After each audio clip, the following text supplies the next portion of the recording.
मी आज या ठिकाणी ठणकावून सांगू इच्छिते की आजचा हा विजय म्हणजे घराणेशाहीच्या विरोधातला लोकशाहीचा विजय आहे।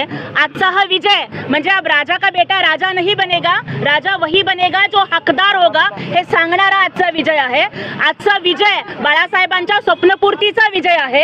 आजचा विजय आजपासून रामराज्याची सुरुवात आहे। आजचा विजय बाबासाहेब आंबेडकरांच्या घटनेचा विजय आहे। कारण डॉक्टर बाबासाहेब आंबेडकर म्हणाले होते की इथून पुढे राजा राणीच्या पोटातून नाही जन्माला येणार तर मताच्या पेटीतून जन्माला येणार। आणि नार्वेकर साहेबांनी सांगितलंय की लेजिस्लेचर पार्टी विधिमंडळ पक्षाला त्यांनी मान्यता दिली। अहो जे रोज उठून जे पेंग्विन राजकुमार आमच्या विरोधात ओरडत होते ना घटनाबाह्य मुख्यमंत्री मुख्यमंत्री म्हणून, आता त्याने आरशात तोंड बघून सांगावं की तुमचे पिताश्री हे घटनाबाह्य पक्षप्रमुख आहेत आणि तुम्ही कोणत्या पक्षाचे आहात याचं उत्तर त्यांनी आम्हाला द्यावं की बाळासाहेबांची स्वप्नपूर्ती आज झाली की एक सामान्य शिवसैनिक मुख्यमंत्री पदावरती आरूढ झाला।